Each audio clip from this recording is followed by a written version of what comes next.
Hi, I'm Andy Jankowiak, and you're watching the Derek Pernesiglio Show.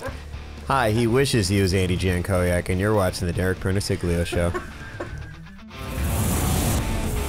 I can outdrive you.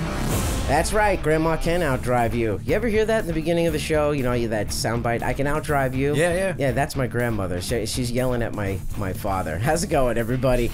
I'm Derek Pernesiglio. Welcome to the show. We've got Andy Seuss and Andy Jankowiak back on the shows, our defending champions, I guess you could say. Welcome back.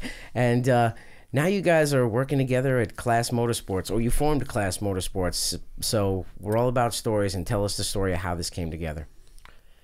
Well, it's sort of interesting. So this is my third year in ARCA, and it all kind of started with this idea that I was gonna go out and I wanted to race ARCA. And honestly, the person that I was inspired by when I thought of if a modified guy's gonna do this, it was Andy Seuss. My first phone call, I swear to God, this is not a lie, make the story sound better. My first phone call was him. And I was just like, how do I do this? What do I do? Is it possible? And he's the one that told me to call Ken Schrader. And, it just sort of, everything's been one step after another from there. And I originally was going to bring the car back to Buffalo. And I literally did not want to put antifreeze in it. So I'm like, hey, do you think I could put the car in your shop? Just store it there. And I was dropping the car off. He starts looking at it. And he's like, we can make this better. And then, do you want to stay here and stay with me a little bit and work on it? And then so I started working on the car over there. And then after that, he's the one I said, I think I want to keep doing this. I got a couple sponsors that are interested now after we ran good at Daytona and Talladega. And he's the one that suggested we call Chris Auer. And that kind of got us to Charlotte. And then Ted March messaged him about the road course car. And so, now it's become KLASSY Motorsports, right? But Right. He's been involved the whole way, and he's been such an instrumental part, and it was nothing that I could have figured out on my own without him helping me along the whole way. So, Right, because technically you had your own ARCA team, and you had your own ARCA team, and we both have had you on the show before, but separately. So, last time we talked to you, you had left the Chris Auer situation. You went to work for a Cup team, and then from there, what happened? Because fill us in on what happened. Bring us up to speed on what happened the last time you were with us. Well, like Andy said, he was going ARCA racing.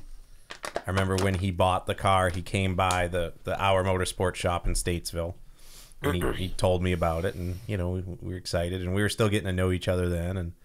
And by the time that he got it to the track, like he said, for that test, I had left Auer.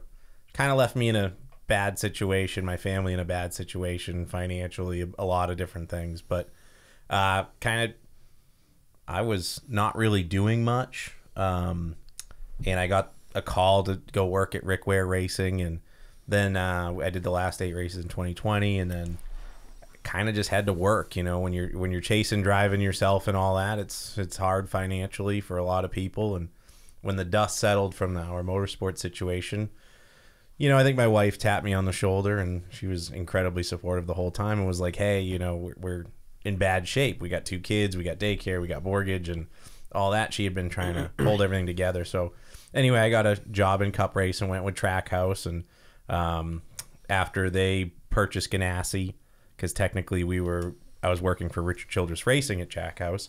I ended up at Colleague last year, all the while trying to help out Andy. And I did less last year with Colleague, and I think it became a situation where, some bad luck, some other things happened, and Kevin Lapierre, big sponsor of Andy, and how I got to meet Kevin and know Kevin, was looking to step it up into the ownership role.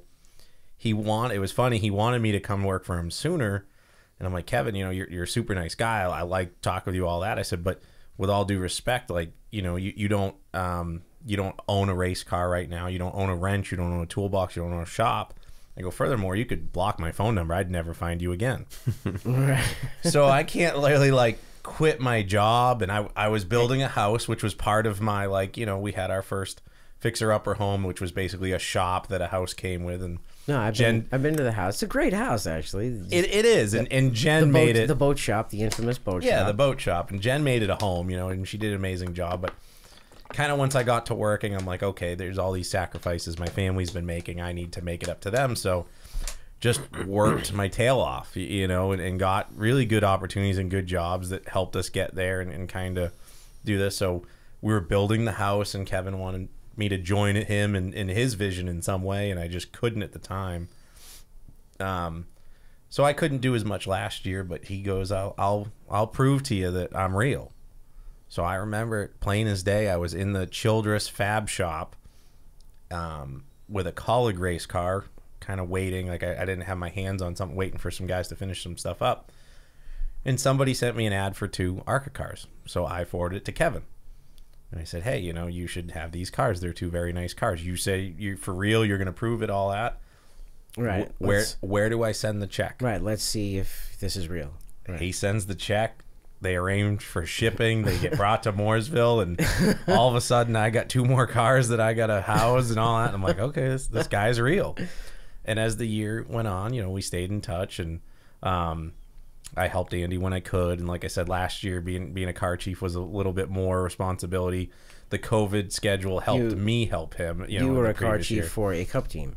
Yes. Right. And that was quite a bit of work.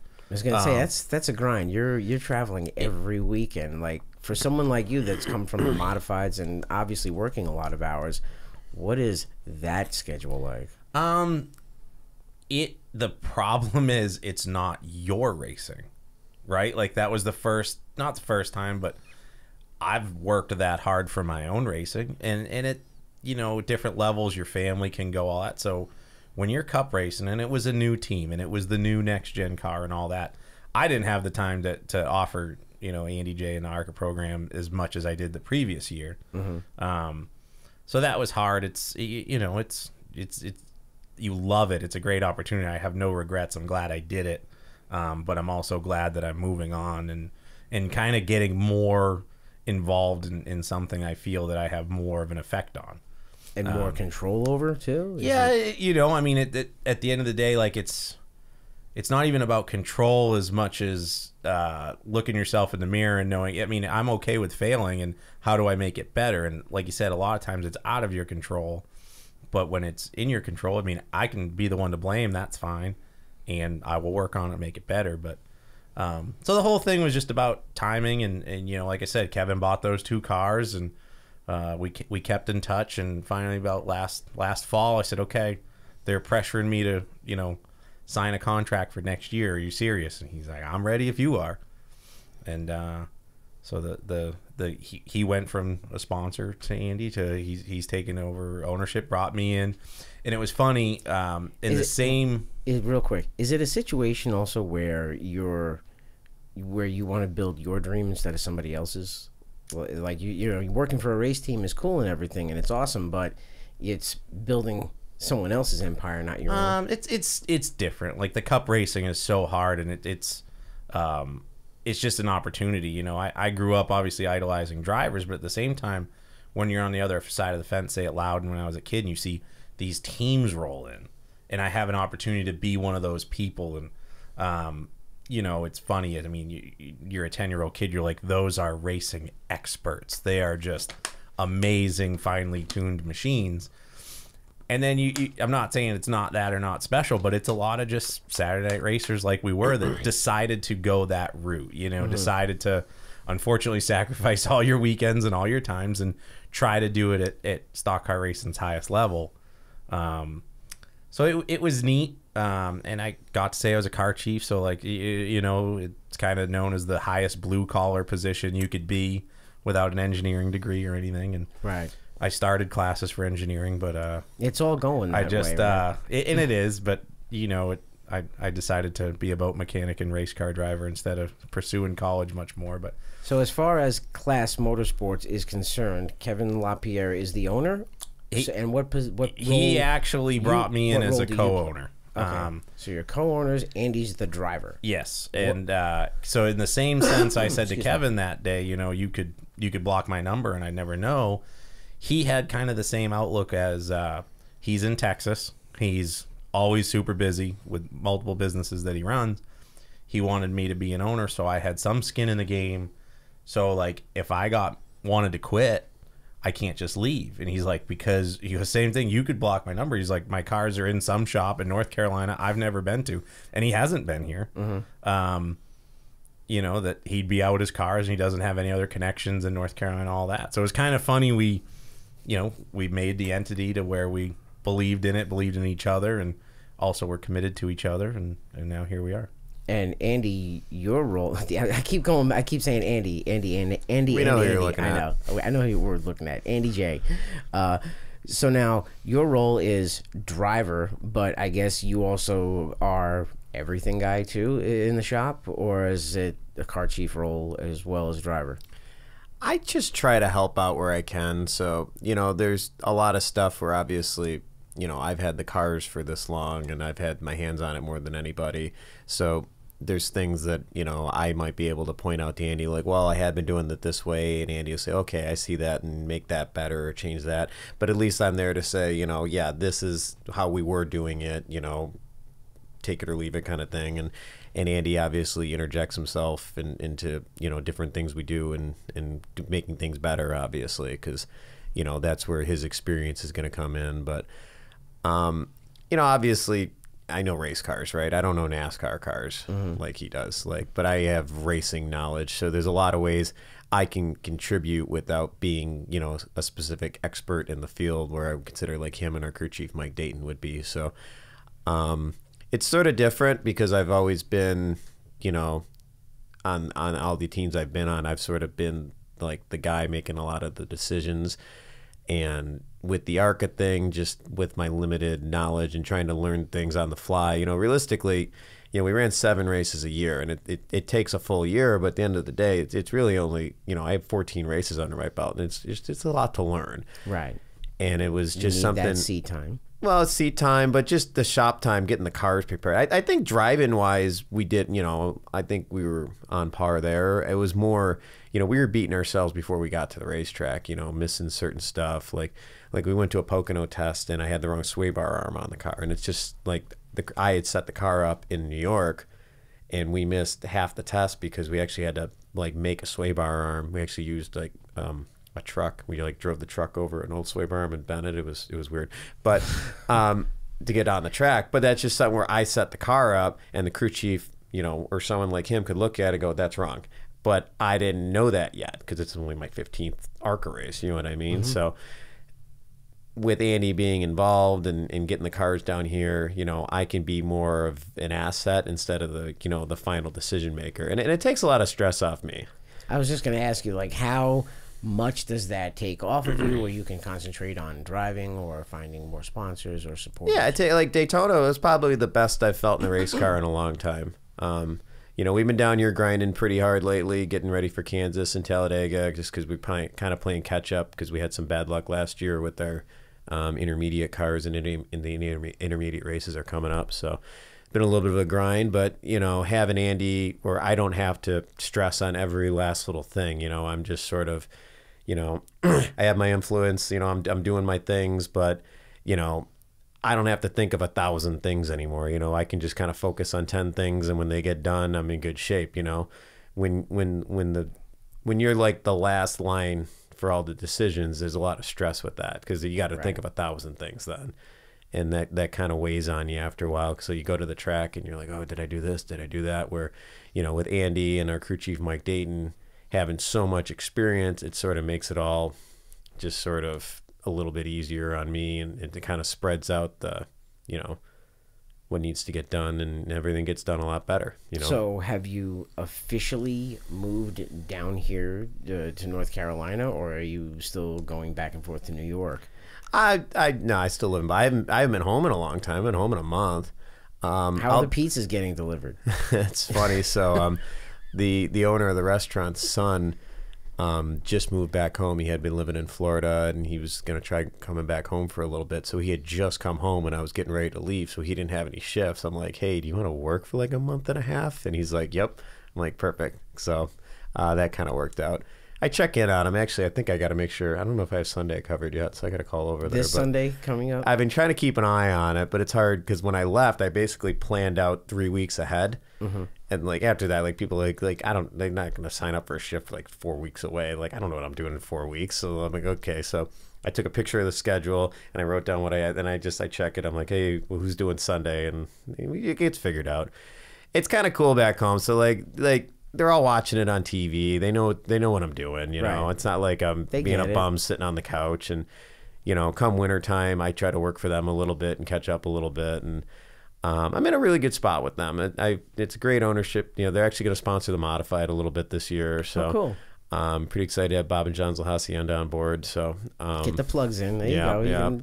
Believe me. It's a little bit different sponsorship, you know, because obviously we're selling pizzas right in Buffalo. So, you know, but excited about that. I think we can do some cool coupon stuff. I'm telling you, you still have to pursue the pizza sponsorship from Pizza Hut or Domino's or whoever it may be. Really, wrap the car like a pizza, pepperoni polka dots on it.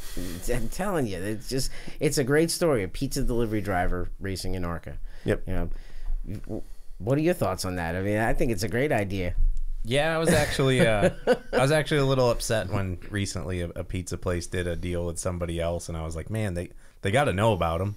You know, they're really missing an opportunity there. Well, hopefully this show helps that, and they get to see that. Let's get on it. So what is the day-to-day operations for you now? It's waking up and going to your own job, right? Yeah. So one thing that's amazing, and like I said, Kevin kind of lets us do our own things, and as long as the cars show up on time, he's happy. And so far, when we've unloaded, we've been good. Just some bad luck this year, but my favorite part of my day-to-day right now is I bring my kids to school to start the day, and really? I'm not leaving the house at 5 a.m. or whenever we were. Because you weren't doing that when you worked for a Cup team. It was 5:30. I was leaving every day at the house at 5:30. I went probably waking up at 4:30, right? Yeah, I went 3 weeks last year without seeing my wife or kids awake. Living in the same house, obviously on the road on the weekends. But so that's the biggest thing. We're working towards it. The shop has been moved to my house, so that helps, and it helps be flexible. You know, when it's a small team like this, it's not 7 to 4 o'clock like some shops. You know, we joke around that I run the first shift, Andy runs the second shift. He shuts down, but it's still long days. You know, if it isn't a pressing week, it's just me, and we have Mike Dayton, the crew chief, come in and. He's actual main job is crew chief in a Lamborghini for Dream Motorsports, and so we work around that. And then when things get busy, Andy comes down, and so some days like that's your core three. Other days are just me, you know. And then of course there's trying to split the time between actual laboring, which I do less of, you know, and other, you know, filing bills and what's paid and what's not, and ordering parts and thinking ahead and arranging for wraps and hauling and all that stuff. And you know, it's weird. I almost get like a little bit of anxiety when I'm not working on the car. I know it has to get done. I know it has to move forward, but all this other stuff has to get done. You know, we loaded last night for Kansas. It kind of forced us into today off, and then tomorrow, and then we'll travel to Kansas tomorrow midday, which gives you the opportunity to stop here, which it worked out really well. Appreciated very much. There was a few plans up in the air. We were considering road tripping out to Kansas. Yeah, Andy was talking about driving so he could drive his car back, and then I enjoy a good road trip. I do. And then I got in his car and drove it the 20 minutes from my house to the shop we were setting up. Enjoy a road I'm like, trip. you know what? I don't know that I'm going to do 18 hours of that car. So that's the other thing too. You both have interesting personalities both at the racetrack and away from the racetrack. Between your social media posts and just your humor. What has any funny situations happened between the two of you going racing so far yet? I mean, I see that you're busting each other's chops on social media with how late you're working. I mean, it's nonstop humor. I guess you'd have to be there. I don't really know too many stories. I mean, like one night I told him I hated him at least 10 times. Once an hour. Yeah, once an hour. So I stopped at 3 a.m. that morning. Really? But like Andy said, I mean, they did as best they could up in Buffalo. You know the deal. I mean, you're not gonna have the parts and pieces in Buffalo, New York, as you have it down here in Race City, USA. So as we're restoring some of these race cars, as I've referred it to, there's just things like, man, I didn't see that at first. Man, I didn't come across. And it's like all of a sudden when we had to, have the car wrapped the next day, like, this body is rough. And so we had to work on that a little bit and get her cleaner. And but it's all getting better. Like Andy said, I mean, by the time we said, okay, it's time to load the car at 9 o'clock last night or whenever it was, like, we were very happy with it. Good. It came out well. You have one car for Kansas, or do you have a backup? We have a backup for the first time ever. We have a backup. We have half a backup. You gave a little bit of a smirk. Is it? You know that car we tore up at Daytona or Talladega 2 weeks ago? That's our backup. That's your backup. Okay. Yeah, that was not fixed. No, oh, really? No, that was so. One thing when it was Andy J Racing was, we had 5 cars, but we really only had like one car because all the parts were just going back and forth. So, we're going to put this other car together. And this is where I come in a little bit because like all these parts are missing. And Andy's like, "What was this part?" I was like, "Well, it's on that car, and that's on that car, and that's on that car." So you're cannibalizing other cars. Yeah, to make so we're working on it because he goes and does it, and I'm like, "No, I will buy more." Like, we will get, like, the goal is to have multiple things, and I think one I didn't get ahead on was, and he does a great job trying to save money, but there's a time versus money scale. Right. And he spent like half a day over on the Speedway car. I wasn't even paying attention. All of a sudden the seat's out. I'm like, "What are you doing?" "Oh, I'm getting the seat belts out." And I'm like, "This is our backup car. We're going to no, we can't be taking the seat out of our primary to get the seat belts out, to put the seat belts in, to put the seat in. The race will have gone on by then." And so we're working it, and so time management you're learning, I guess. I just know where all the parts are, and that's where the joke came in, because every time I stole something off the other car, I'd be like, "So we still taking this as a backup, or is that it now?" We did pretty good overall, not stealing too much. No, it could be put back together, but we it's just funny. Like, again, he's done a great job getting the whole program to where it's at for what he had to work with, and Kevin's vision and all that is obviously a step up. And we'll have multiple cars, but like, we need to have 2 complete race cars, minus a few things. There's some things that you'll just never have 2 of, or 2 for the same, or 1 for 2 different cars, or things like that. But we're getting there. He does a great job trying to save money. Like the other day when he brought me fans that ran backwards because he saved $5 or whatever it was, because he knew I could wire them differently to run backwards. But I would have just ran them backwards. They were fine. Yeah, he'd have just turned them around. But I've been running those fans for 2 years. The way that the blade is shaped was wrong, and the way that the housing was, it was only going to work in one way. He'd have worked around that, right? I'm sure he would have. He'd have got to the track. Right? Yeah. And I'm just shaking my head like, you've been gone half a day to find fans, and you bring me fans that now I have to spend half a day working on. And we're working towards getting we're getting more there. efficient. Right. I got you. So, what do you got now? What do you, besides the ARCA stuff? What about the modifieds? What about the TQ? What about all of that stuff? What the sport mod? Well, I think I can compete for the whole ROC championship. There really aren't. Yeah, there really aren't. Actually, the only conflict I had was going to be the Race of Champions.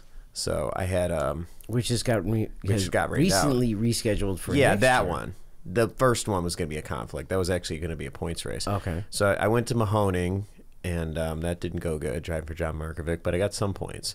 So we'll kind of see how it goes. I mean, if I need to be down here, this is going to be the priority, and I want to help Kevin and Andy, make this work, and I want to be successful at it, and if I feel I need to be down here, I'm going to be down here. So I guess it's all kind of fluid, but I'd love to be up there running modified races and hanging out up there, and it's pretty cool to be able to wake up in your own bed, go race, and go to sleep in your own bed. So those are always nice days. They don't take too much out of you, and the team really enjoys all that stuff. And my family goes to all those races. It's what we do all summer. So if I'm not there, there's a big piece missing for everybody. So I want to be up there as much as I can. So We'll see. I'm missing an open day at Lancaster already this weekend, so we'll have to work around practice? that. No, it's a race. It's not an ROC race. I can't do all the sport. There's a ton of sportsman conflicts, but I'll just race that when I can. But the modified stuff, we can actually run the whole thing. So,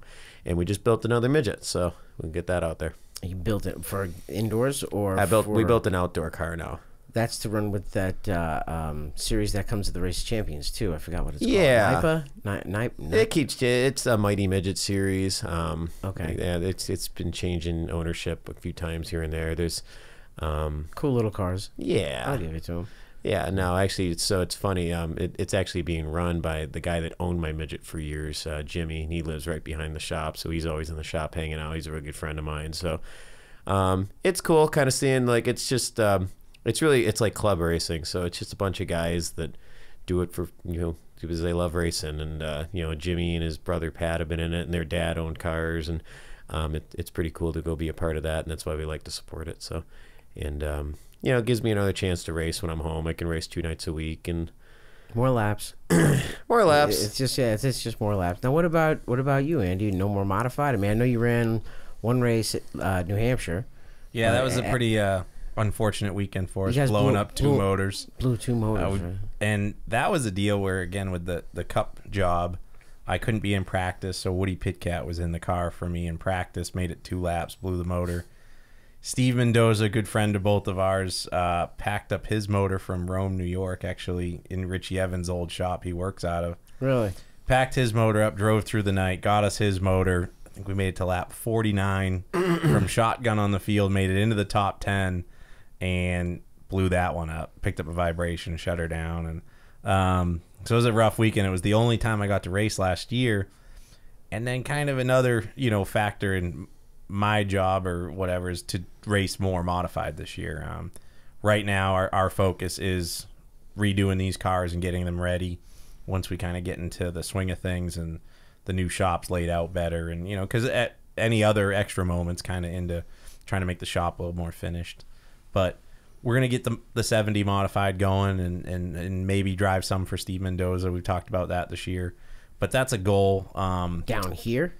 Or wherever we can go. I mean, I still love Northeast modified racing, and there's great things going on down here with the Smart Tour, and I'm definitely going to do Loudon. That's a big one that we love to do.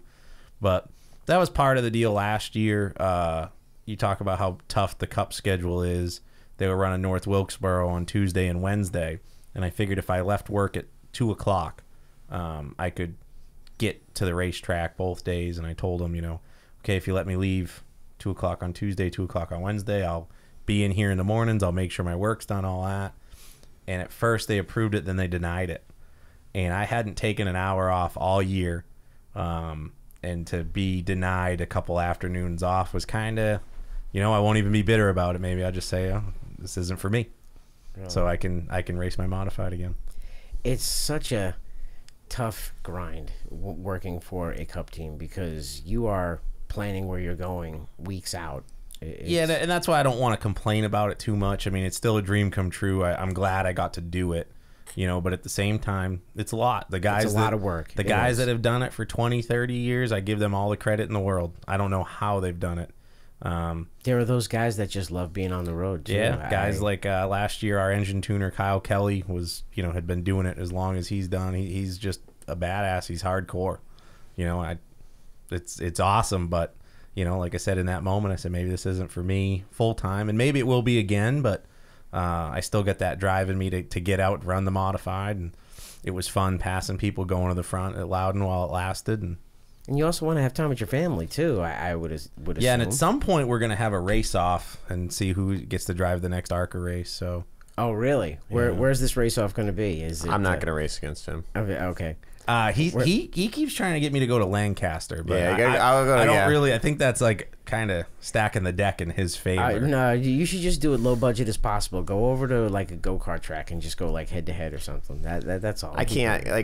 For some reason, I always end up dumping my friends. It's been a problem my whole career. If I get to be close to somebody and we're actually friends, I'll always end up dumping them. So I can't race against him ever. I don't think is kind of my fear. I think he's getting a little bit ahead of himself that we're friends, but Well, you guys have technically raced on the track together before, right? Limited. multiple times, yeah. Yeah, he kind of said it a little bit earlier, like he was kind of getting to know me. Like I've always been like, hi Andy, how you doing? Acquaintances, or Like when I came to that shop that day in 2021 to drop my car off, like Andy Seuss is someone I knew. Andy Seuss, I wouldn't say we were, and not because we didn't like each other, just we just didn't know each other that well. And it was sort of, he kept throwing me off a little bit with everything. He's like, well, you could stay here and work on it. You can stay in my spare bedroom. And it's like all this stuff kind of just kept happening that way. And let's be clear, it's a in-law apartment. I can lock him the out Harry of my Gant house. suite. The Harry Gant Harry suite. Gant Gant suite. suite. I know there's no more Harry There's a Gant deadbolt suite. between where he slept and I slept. Yeah. It wasn't just a spare bedroom. So now that there's no more Harry Gant suite, where do you sleep? Or is there a new Harry Gant suite? No, so I have like an awesome cousin and family down here in Mooresville, and they've been kind enough to let me basically live in their garage apartment, which is actually really, it's awesome, and I'm really lucky to have that, and I probably don't spend enough time giving them enough credit, so they're a big reason why this all kind of works, but it's kind of the same as it always was for me, really. I'm kind of down here sleeping where I can sleep and just working on race cars all day, so it's pretty similar, but no, just touching on that point, like, when I was down here that first time around, like, it was Andy just kind of kept extending this hand, like, well, if you want a little bit of help, you can use my shop, I can come down and give you some pointers, you can stay in the Harry Gant suite. And it's sort of like weird how it all just kind of plays out. Like, I didn't plan any of this. Like, I never thought that when I bought that first ARCA car, or when I made that first phone call to him to see if it was even possible, that we were going to be standing here 3 years later, with this awesome ARCA team and Kevin LaPierre. And it's just, everything just sort of, it's like a domino effect. Like, I call Andy and he says, okay, it's possible. And then one thing happens, and then Andy helps me out with Daytona, and we get, we're fast, right? And we go down there, we make this huge impression, and I can get sponsors now. So I'm like, I'm going to Talladega, and then Andy's helping with that. And very early on, and it's like Kevin LaPierre got involved like very early with me, just right around Daytona, actually, the first race. And it's funny, like, we got this guy that's always helped my career, like, huge asset to me, Bruce Batcha. He's goes to all my modified races, helps out everywhere he can, and he's like family. Like, we text, I love you, buddy. We just really close. And so I call him. I'm like, dude, like, I spent my life savings. We're going to Daytona, and I didn't tell anyone this till after I did it. So he was like one of the phone calls I made, and he's like, this is awesome. Like I remember this guy. Like, I used to work with him like 25 years ago. He lives down in Texas now. I'm gonna give him a call, and I'm gonna tell him about you. And I'm just like, all right, yeah. Do that. That sounds great. He's like, who knows? Maybe it'll go somewhere. And that was Kevin LaPierre. Just the networking. Yeah, and it was just like one guy. Just like I remember, like, so Kevin LaPierre was actually involved with Bobby Kagetskis back in the '90s. I remember that name. So Kevin LaPierre was the guy that brought Aaron's into the modified series back in the day so Bruce Batch is best friends with Bobby Kagetskis. So he had a friendship with Kevin. Obviously, Kevin had moved to Texas, so. Not to say they didn't keep in touch, but they're 1,000-some miles away, right? So, right. But Bruce is just like, yeah, I remember this guy, and so I got talking to Kevin, and Kevin brought one of his company's V1 Fiber on board for our second race at Talladega. He was involved from the get-go, and I got to meeting this guy, and he has this awesome family, and they love going to these races and being a part of this. And he's like, I've always wanted to be, he had mentioned interest in like a car ownership thing, and I'm like, and you gotta understand, like, look at it what it is now versus like I didn't picture any of this. Like, I'm just like, holy crap, like I'm gonna be able to go to Charlotte too. Like, I'm just like, one more race, you know what I mean? Like, anything to keep going. And I'm talking to this guy, and he's like, I'd love to be in like an ownership role. I've always been my dream. And I'm just like, so Andy, he had mentioned like when this started, he was at Our Motorsports. Now, as I was down there working on the car, he had left Our Motorsports, and he was in this place where, he wasn't sure which way his career was going to go, obviously. And I knew what he grew Our Motorsports from, and I'm kind of looking at it, and I'm just like, this guy, like, this is the guy you got to talk to. Right. And that was Andy. And we just started having meetings. And like he said, it's, you know, I've been in this game for so long. It took me till I was 31 to, you know, turn a lap at a track bigger than a half mile. Like it's hard. And I've been promised the world so many times. You know, you're just fighting and scrapping, and you're just like, hey, you know, this guy's looking at you, or this guy, we're gonna do this, or, you know, I got promised a Daytona test before, and just nothing materializes. And, you know, so when you know, you're sitting there, and I'm sitting, and we would start. You know, I introduced Kevin and Andy, and they're talking, and they're talking about all these big things and big trailers and all this stuff. And it was hard for me to almost imagine that it was actually going on. It's like you try not to get too excited about it. So, but it's like, this feels like unbelievable. But my whole mindset the whole time has always been, just while it was Andy J Racing, is just keep it going, and maybe this is going to work, and see what happens. And I mean, from day one, like, you know, everything with Kevin felt different, just because he's just such a, when you talk to the guy, he's just like a straightforward guy, like, cool. And, you know, he loves the modified racing, so he was getting involved with all of it. And, you know, it just kind of worked out. It's just crazy how every little domino, like 1,000 things happen in succession to get here.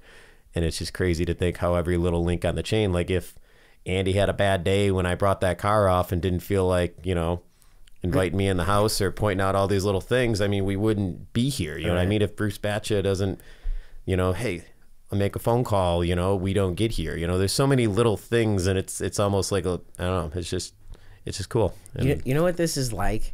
This is like the Forrest Gump feather, you know, that just makes its way through life, and all that. Something comes along, something, you know what I mean, you're going where the racing world is taking you. Yeah. And what I think is also fascinating about this is that this was just supposed to be a one-time thing. You just wanted to just run laps at Daytona, and couldn't wait to sell it. Right. I had all my money into it. I'm like, I just can't crash. I can't wait to sell it. Like, I'm gonna do this, but like, this is like, it was like big time stress. Right. It has ballooned into how many cars now? 5 cars? 5 cars. 5 cars. Now, what is the eventual goal? Is it to field an ARCA team full time? Is it to get another driver to come in to have? Kevin wants to win a cup championship, or all of them. I mean, Kevin's a real racer, huge fan, but also a very competitive person. But yeah, the conversations we have are bigger than what we're doing, for sure. And Xfinity Series in the future, maybe. Absolutely. Try it again. Absolutely. You know, I mean, this is the beginning. I mean, he's very a vision-driven person, and that is his vision, is to keep going. Having been through this once before, though, what have you learned this time around? Oh, that's a loaded question. Yeah, because the first so time, much. Yeah, because the first time, you know, it was the dream of doing an Xfinity Series team, and then things went sour, and you left. Now, are you nervous about like the same thing happening again, or like, are you going? What has been the difference? I don't think I'm nervous at all. I think if anything, I'm excited. You know, somebody asked me the other day, and you know, we had great people at Our Motorsports. John Marlet's gone on. He's running the whole Jordan Anderson shop now. He's a shop foreman. Who just won recently. They just won their first race. Brian Graham, who was our mechanic, he was the first person that ever worked for me over there, was the car chief on that car that just won. Good for him. Tire guy, Patrick Hutt, who moved from Arkansas to be with Our Motorsports, is now, he won races this year already at Colleague. Like, I mean, it was a very stacked team that went places. And, you know, somebody asked me if you think you had a little bit more pull with those people, with all that, you know, where would Our Motorsports be today? And I said, you know, I think I'd be making better decisions, right? You believe in your decisions better than anybody else, type of thing. But at the same time, I think I'd be foolish to say I'm not better at my job today than I was 3 years ago when that happened. So I think, yeah, we can make better decisions. We can do better things. It's all about getting those right people. I've been very hesitant on hiring anybody full time because it's difficult out there right now. There's a lot of demand for good people and money, and so when you're in a 10 race ARCA schedule it's hard to compete if somebody's just doing a 40-hour week job, you know, but I can go work in a cup shop and they pay so much. So that's hard. I mean, it's the same job, right? If they're working 40 hours a week, what does it matter? They're going to go where they make the most money. So cup people are looking, Xfinity people are looking. But at the same time, you know, Kevin and I have talked, and we're talking about hiring better people than, say, a part-time ARCA team, because that's the goal. The end goal is to be a competitive team at higher levels. So we have the potential of probably stacking the deck in ARCA with the goals of, we want these good cup quality employees and stuff like that. So that's one thing I'm learning. You know, with the inception of this new cup car and a lot of jobs going away, has it enabled you guys to have a bigger pool to choose from as far as talent? No, I don't. And I can say, because I lived it last year, the jobs going away thing isn't true. A lot of people worried about that, especially, say, in the fab departments, body hanging departments, different things. You still need people to assemble the car. So like at Colleague, we use the Richard Childress fab shop. It's all the same people. Some people did leave. I don't know the exact numbers of employed people, but nobody had to get laid off on that deal because That's of good. yeah, it's very good. Because I know a lot of people, even that work for chassis teams, shops, were worried. I can't say about like Hendrick or places like that, but they're still building Xfinity cars. Childress builds Xfinity cars. They fix trucks. They do stuff. So like I mean, it's still a lot of the same people. So employment is just I think racing was a really good way for some blue collar people to make a living for a long time. But the rest of the world caught up, right? I mean, the last few years, the world got so expensive that other places had to pay more. And some people got burnt out on racing, maybe got burnt out on traveling, you know, shop jobs. But finding people in racing is hard right now. But that's kind of the next step we're at, is to find better people.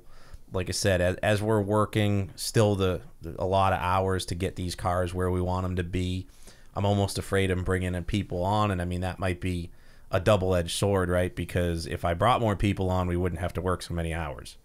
But if I bring people in right now while we're building, it might scare them and go, I'm not working 50 hours, 60 hours again this week. That's crazy. And, you know, I know my shop's not laid out perfectly where it is right now, but we're getting there. We're getting parts and pieces in place so we can build the cars quicker in the shop. And, you know, I'm already kind of circled the weeks after Charlotte. There's going to be a couple weeks off before our next race. That's going to be kind of shop building time. Pay attention to that again, because this past month's been our busiest deal, like three races in 5 weeks, you know, for a new team, small team with one full-time employee and two other employees is a lot, but we're getting there. We're kind of gauging everything. Like, where is a shop that will facilitate the next step we want? And one thing that was neat about the equipment, you know, Kevin and I pay attention to team selling things and auctions and different things. And we were looking at a hauler that came up to auction recently, and it was, well, this is a step in the right direction. This is a step better than what we got. And he said, well, let's not make the next one a step. Let's make the next one a jump. So, I mean, that's where he wants to be. You know, we bought a bunch of stuff to get to the Daytona test. You know, we recently upgraded our toolbox or pit box. I had a friend of mine that needed one. I had my eye on a bigger one. And the good thing is, the one we bought is the last one we'll ever have to buy. It could be in the cup garage, no problem, as far as the toolbox, you know. So in other words, you're looking for stuff that you're going to hold on to long term, not something that's going to last for a short period of time and then step up again. Yeah, so I mean, that's part of the whole strategy looking forward. Which is like investments in equipment, really. Yeah, exactly. This is a good piece of equipment. You got to wait till the right deals come along. You know, if I had to buy this thing new, it would probably would have been worth 5 times what we paid for it, you know. So like any team, we can't be foolish. It's got to be worth it. There's been plenty of stuff I've passed up on and said, no, something's going to come along. You always find the deals, though. You always manage to find stuff. And if not, Jen finds them for you. You know, with all, I don't know that she finds you as much as she hides things. She hides she got you the bandsaw. She got you what else did she get you? All those posts that you did. I may have stretched the truth when Jen got me those. Typically, I mean, I have used a card with her name on it, sure. Right. But no, I mean, and that's part of the deal, how people like us get to do this, you know. But at the same time, like Andy ran his team, like I've run my team. You know, we've had to wait for the right part, or unfortunately sometimes go without. But now with Kevin's interest in this deal, like I haven't had one thing kick back. Like, hey, I know this is a decent investment. I'd like it. Here's why I'd like it. Here's why this one. Here's why now. And I typically get a 1-word email back. Approved. Really? That's Yep. hey, and that's got to make you feel good though, because you are going to him with what you need and the reasons why you need it. Yeah, and you know, we went over in detail a lot of different things, the way that we thought we had to do business with each other, the way we wanted to do business with each other, all that, and communication. You know, I don't know, he's probably sick of hearing me say the word, but because I've been in places where I'd say failed, the Our Motorsports deal and all that, you know, a lot of that can just be traced back to lack of communication. So I am an over communicator. I am an emailer. I am a texter. I am a just, maybe you don't need to know this, but now you know this. Now you know why. And So you're also covering your ass. You are. You're letting Yeah. people know. Like, they can't come back and say, Well, I didn't know about this, when you're telling people and informing. It was funny. One of my dad's best friends was doing some work for him on his house, and he brought him a contract. And my dad was like, just like kind of just, oh, wow, I didn't, like, we're buddies and we agreed on this. And the guy made the comment, contracts keep friends. I know what to expect from you. You know what to expect from me. If we Right. assumed It's an something agreement. different, you'd get upset. So I kind of look at that and I try to just, okay, we need to know what we expect from each other, whether we're best friends and have each other's back and, you know, we're going to pick up the pieces for each other, all that. If you communicate and you just know, I'm going to do this, you're going to do that. This is what I'm doing today. You're going to do, like, I expect you to be at this place at this time. You know, Right. I'm just a big fan of communication. So I think I always have been, but if you want to talk about one thing I've learned from the past, that's going to be one of them for sure. Communicating. And you know, kind of some of the things we talked about was earlier, just spending the money when it makes sense. And a lot of times you'll find out that spending the money when you don't think it makes sense, but like it helps you long term. It's a time versus money thing. And you know, being a 3-person shop at times, you know, time is kind of tough to come by and to get all these details right. So that's one thing I've learned too, is just better deal. You know, when I moved down and I had to buy $5,000 spindles, and I was used to paying $200 for my modified spindles, and I'm sure it passed on to him to the exact same thing. You know, now you're trying to find these used ones and these different things, and you know, you gotta know what's a deal and what's worth it when you can, and that's a big part of the deal. $5,000 spindles. Oh my God. You can spend more. I believe it. No, with the prices that I've been hearing lately, it's been insane. So the next item up for you guys is Kansas. That's the next race for you guys, right? Have you ever been there before? You've ever run it? Okay, Yeah. so you run it. How do you like the track? Do you enjoy it, or are you just running the super speedway and intermediate races this year? So Kansas, we had a bad time last time. I didn't tell a lot of people about it, but actually I broke my wrist at Thompson 2 weeks before that. And I Modified? the modified.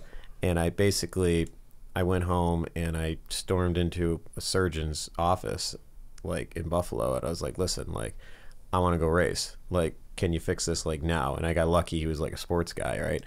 So we actually like made a cast. I brought my steering wheel in, like they did the surgery, and we made a cast where I was holding my steering wheel. I didn't tell a lot of people this because I didn't even know if ARCA was going to let me do it. Like I filed all the paperwork, but I was keeping it very quiet.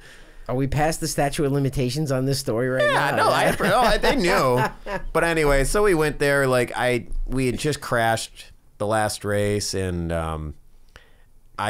I had too many irons in the fire, and I probably made a bad decision that me and him disagreed on, and I ended up taking the car back to Buffalo, and we fixed it there just because I didn't think I could get down to North Carolina in time to fix it, and just went to Kansas. It was bad, basically. Disagreed with Well, Andy thought we should go to wanted me to go to North Carolina and fix the car, and I sort of just made the calculation that I wouldn't make it in time if I did that. So, regardless, we went to Kansas, didn't go good. So this time at Kansas is going to go a lot better. So, Okay.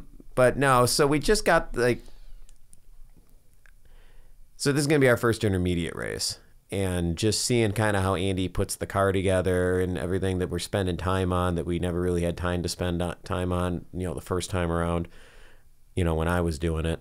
I feel a lot better about where we're going to be. I think obviously the downforce intermediate races are probably the toughest in ARCA, and Kansas is probably one of the harder tracks, but they have a good test day over there, and I think we're going to have a lot of time to get a lot better and kind of keep working on stuff. And I think the goal for this one is to have a good solid weekend and get a good finish, build some momentum, and then take what we learn at Kansas and start applying that on forward to Charlotte and then on forward to Pocono and Michigan, and sort of just kind of keep incrementally gaining on things and learning things and kind of growing as a team. How do you guys find time to do all this stuff? I mean, really, with building a midget, the modified, the sport mod, five ARCA cars, like I don't understand. I'm doing this show and it's barely I'm barely keeping up. I've said it to him a lot, and I don't know. I won't talk about me. I know I work a lot, but like Mike Dayton was a huge find, and he works a lot. We all work a lot. We're very fortunate. Our families agree with it, all that. For me, like I said, this year, one thing that's nice is, I can work from 8 o'clock when I get back from dropping the kids off till 3 in the morning, but I can stop when the kids get home and I can hang out with them and I can go to dinner. And Andy comes in for dinner, and I mean the other day, like, we were doing a puzzle with Lyle and Peyton, and it's just like you got to make time for that stuff, right. Which is huge. But what are you gonna do when Lyle wants to race? He's what, 5, 6 years? He's 6. He can race right now. He could race, and honestly, I think having the cars at the house sparks it a little bit. He doesn't race? Even though the other shop. So we're back and forth between the new shop we built and a shop that I own where we had our motorsports, and Jordan Anderson was running his truck series team out of there. He used it for storage. I rented part of it back. And that shop's about 20 minutes from the house, and Lyle, it's funny, doesn't really care to go there. He likes going in the hauler because there's snacks there. But beyond that, he doesn't. And I could tell right away, we've only been at the shop at the house because it's so new, a couple weeks. And he's out there a little bit more, and it's, hey, can you start my go-kart? Let me run my go-kart around. And so he has a go-kart to drive. He's got like a off-road go-kart, like a mini side-by-side. Right. It's funny, and we want to go to Millbridge. Yeah, okay, I'll go to Millbridge. And we talked about actually this morning going to Millbridge tonight, and he's all about it. So it's nothing I'm gonna force on him. And unfortunately, the go-kart race in this area is so competitive that I'm like, oh man, I'm gonna have to get in deep when it is. You got to focus on it. Like, I'm not gonna want to go wicked competitive. These guys are separated by a 10th. Yeah, I'm torn whether I want him to not. It's just gonna be if he wants to or not. And unfortunately, Andy J's ARCA cars will probably just get less 3 a.m.s when I'm working on Lyle's go-kart. Right. No, it'll be interesting. We got time, and I'm not trying to rush him to do it at 6 years old because the deal. It's so much work. You have to love it. Yeah. And I think I loved it when I was 10, begging my parents to go do it. But I could see where it's easy to get kids burnt out by the time they can get in a big car, Yep. It's it definitely does. The one thing that we had Willie Mullins on yesterday, and I'm sure you Big guys, Willie. Yeah, Big Willie, super nice guy. But one of the things that I got from him is they want to go and have fun. You want to go and enjoy yourself at this, and I think that is something that a lot of these guys forget too, is to go and have a good time. I mean, there's only going to be one winner, so like you've got to go and at least enjoy yourselves. And that's part of what we're trying, honestly, to pitch class. Like, that's what it's about. I mean, like Andy said, Kevin is a huge race fan and was going with his family. It's very much about family. I don't think I've ever seen Kevin go by himself. I mean, sometimes just him and his wife, but most times it's his son and daughter who are also involved with the race team. And that's part of the deal. Like, when I pitch, hey, I haven't been able to bring my family, in the hauler or on the pit box in the past. Can we do that? He's like, yes, I want you to do that. And I think he knows how hard we're all working too. So like, sometimes the race weekend is the only time we can have our family there. And, he walks up into the lounge of the trailer and the kids got it a mess and coloring and crayon. He thinks it's great. Like, it's been awesome.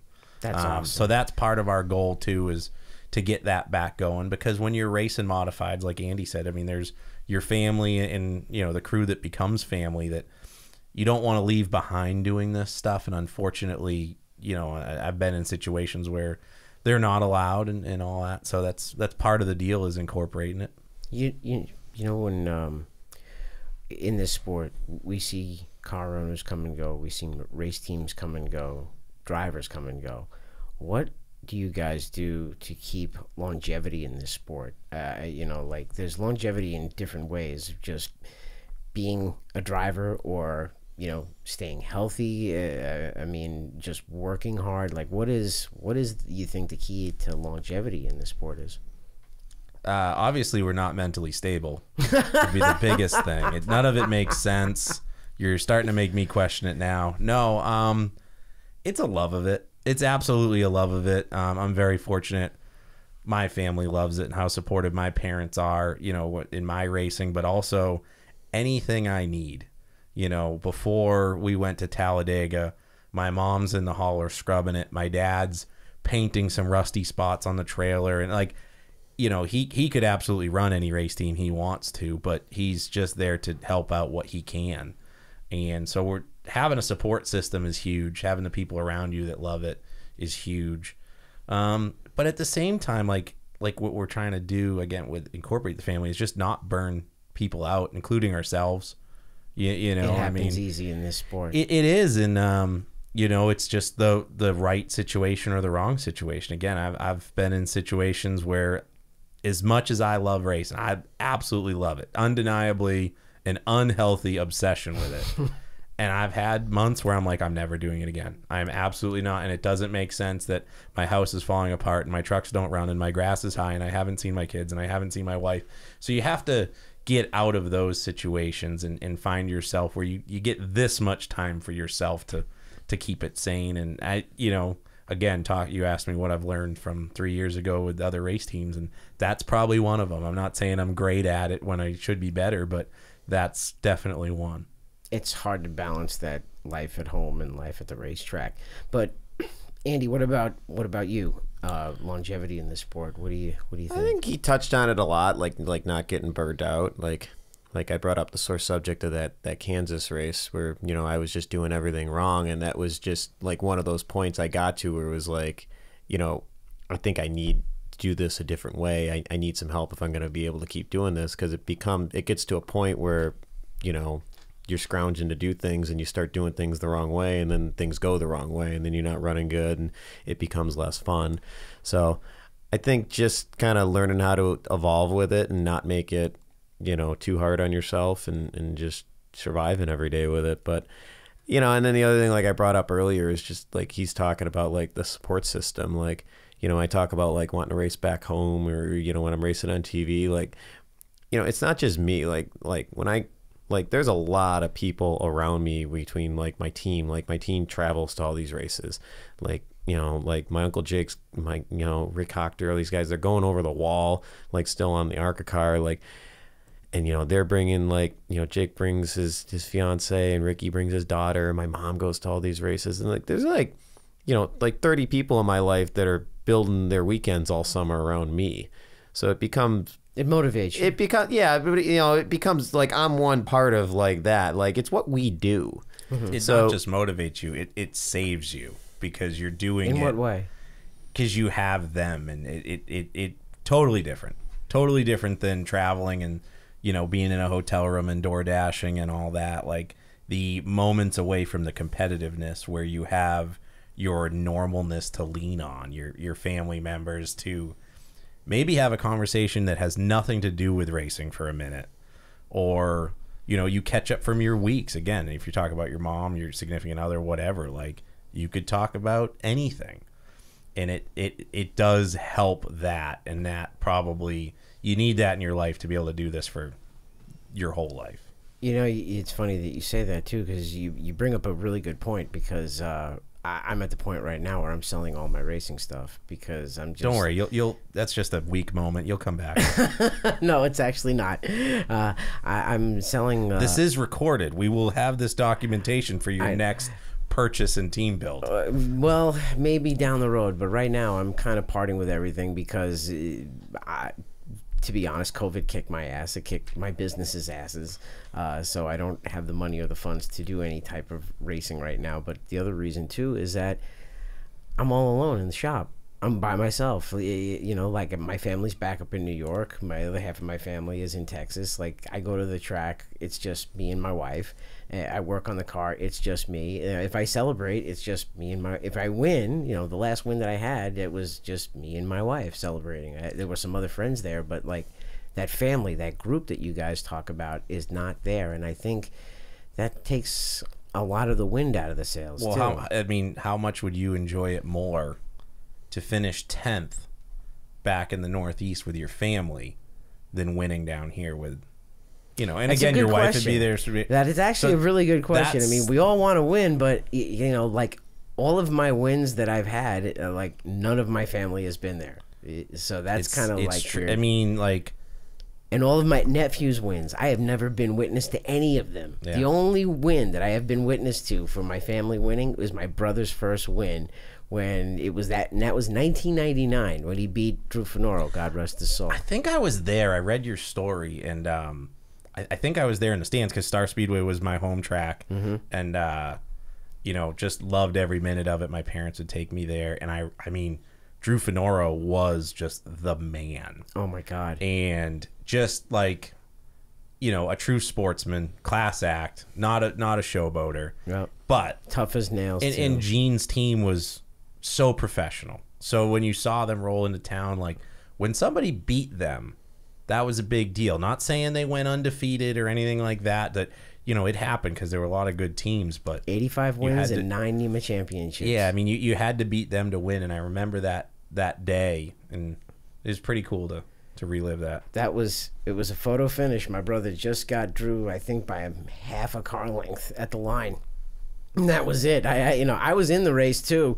My brother was putting a lap on me, and when I saw Drew go flying underneath him, going in the corner, I thought, that's it. There goes our chance at So winning. I mean, there's Little Star Speedway, right, where we grew up, and your brother was there, and you got to do it. Would you rather do that again, or you could win at IRP or somewhere that, you know, midgets are the holy ground, but you're standing there by yourself? Which one would you rather do? You know, that's a great. Wait, who's interviewing who here? I was gonna say the Andys have flipped this. Yeah, really? He's flipping the script. But I'm there. just saying that's Don't the get me moments wrong. I've had the last few years to end up where I'm at. Oh, I know. Believe me, I you know, the first year that we were running on dirt, we won 4 races and a championship. But none of my family was First there. of all, we were there. You were there. Simba That's right. was there. That's right. Simba was there. Oh my God, I keep forgetting that. Yeah, running at Millbridge. Thank you for being there. So, and I heard Simba passed. So Yeah. I loved him. He was a sweet dog. Yeah, that was a tough deal, but we were lucky to have him for sure. And we've got Pumbaa now. Yeah, we got Pumbaa now. He keeps He's, eating all my nuts and bolts. He is a true retriever. He doesn't eat the things like Simba did, but he steals. Simba ate nuts and bolts. Oh yeah, we had to have him like X-rayed and passed and all that for multiple times.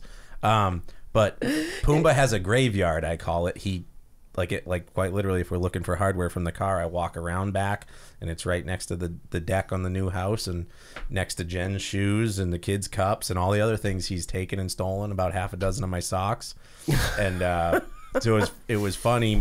After, you know, Simba passed, it was tough, and we thought, okay, I never realized how much of a dog house we had. Like, we were dog people. Like, we had a dog, but we don't have pictures of dogs everywhere and welcome mats of dogs. But apparently we were dog people. And Jen's like, well, you know, I don't want to get one now, but I want to get one. And maybe we wait 6 months or a year. About a month went by, and she said, the breeder that I was interested in had a dog open up, and don't you know, shop. what do you think? Gotta adopt, I man. Go, don't shop. Well, Save a life. With the kids, we like golden retrievers. I'll just put it as that. Like, we with the kid, and they don't come up for adoption very often. Right. But I feel a lot more. Dogs. I feel a lot more comfortable with golden retrievers. And there's a lot of dogs out there that deserve homes. Don't get me wrong, but it's something that I grew up with and like. But yeah, so she called me up and she's like, "Well, what do you think about that?" And I just said, "I really don't feel that you're asking me." And she's like, "No, that's right. Tomorrow we're gonna take a ride. You have to come with me when you're a dog." Yeah. So now we have a new dog. Oh my god. Yeah, you're grilling him. It's not like it was his decision. Right. There's very few that are. I mean, Okay. Well, you got Jen, who's the boss, obviously. So and then I got a few. you got a few, right? bosses. You got a few. There's Lyle and Peyton. They're your bosses. My parents are still very much my bosses. I can't wait to see Peyton behind the wheel. I was going to say that earlier. I think you got a shoe there. She's going to be. Lyle is our sweetheart. Yep. And Peyton is our honey badger. So that may make sense. You may have to look out for the other kids. It could be bad. Lyle may be the engineer or take after his mom. I mean, like I said, he's a sweetheart, but he's also very calculated. And you watch him drive the go-kart around the house. So there's potential there. And then Peyton will just be the wrecking ball for sure. She's just the bull in the china shop. Oh, absolutely. Oh my god, the looks, the looks that she gives you when she's like judging you. Oh yeah, I mean, I never felt so judged. I mean, even when she was like 2. And this is your kid. Yeah. This is when two. Well, we talk about this is when 2 stubborn people procreate. Right. So that's me and Jen. So Andy, what about you? Obviously, the ARCA race is next on the schedule. You guys just are going to run the big tracks. You're not necessarily going to any of the small places like Elko Speedway or where are some of the other shorter tracks they run. You're not going to run New Smyrna or anything. Nah, well, everything's kind of fluid, and we're kind of still learning about, where we should be going and what makes sense. So I wouldn't even say we have like a super hard schedule, but I would say, short tracks, I pretty much figure we plan on Bristol, and we did Toledo last year. The goal is I think to run 10 ARCA races this year, and so with the Bristol race added to all the big tracks, that puts us at 9. So I think to add the 10th, it's probably Toledo. Will you ever run the full schedule? That's kind of up to these guys. It's been talked about it. Like I said, it's going to grow. So. It'll depend on where we're at opportunity-wise, looking at things, partner-wise. One thing I think similar to my ARCA career with was you'd think we're short track racers, so we're going to go short track racing. And maybe that would make more sense, but because we're competitors and we're up for a challenge, at the same time, we've done short track racing. So we want to see what is this big track about. And I don't want to say we're forgetting our roots, but it's the challenge. You want to try the big stage. And then the next thing is, if we're going to grow this team, if we're going to get experience for the next level, we need to have experience on these 1.5 miles and these super speedways and things like that. So that kind of helps in all departments.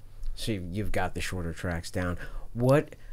I'm not saying we got them down. We could always improve. We could always be better. Yeah, short track ARCA race, it isn't any easier. No, it's...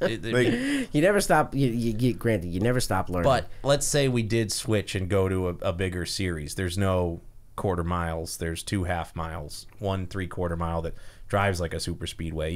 So... Road courses. Yeah, and Andy's been doing the road courses, and we're looking to maybe add more to that. So that's obviously a whole nother program. When you guys look at your program right now compared to something like Venturini Motorsports, is the equipment just as good, or and they have a lot of resources and shop space and all of that and people and personnel, or is it a situation where you are going to build up to that equipment? Oh, we're definitely not there yet. It's a small team. I'd say, minus mine and say Mike Dayton's experience, we're still a very small team. I mean, we're at a 3-bay shop at my house with 1 employee. A lot of teams have that. The team is built on used cars that Kevin and I found, or Andy found, because a lot of it's still his equipment he originated with. So we're building there, and we're kind of sifting through things and updating cars, and we can. So I mean, Venturini does everything right. They're a true professional of the sport. They could go run Xfinity no problem. We obviously want to get there, but we're not there yet. And one thing we kept talking about this year, I think we started talking about it last year, but it just didn't form up, is this is kind of the dress rehearsal. So we're getting used to the schedules. We're getting used to the dress rehearsal for what? Running a full season or moving up? Just in general. Right. This isn't even our put our foot in the ground debut season. We're part-time. We're just getting some equipment. We're getting the shops laid out. We're getting personnel laid out. It's not a situation where we opened the doors on a 20,000 square foot building and hired 20 people and bought 2 of everything. We're just slowly getting there. And, so far I think it's been good. Awesome. Well, guys, as always, we always ask you if you come back again on the show, because we always want to hear the updates and what you guys have been up to, and just give us a briefing of what's going on in the world of Andy and Andy. So this is great. Thank you. Appreciate it. We appreciate Thanks you for guys having us. coming back on the show. Andy Seuss and Andy Jankowiak joined us on the Derek Pernesiglio Show. We want to thank you for tuning in, and as always, we'll see you the next time. Bye.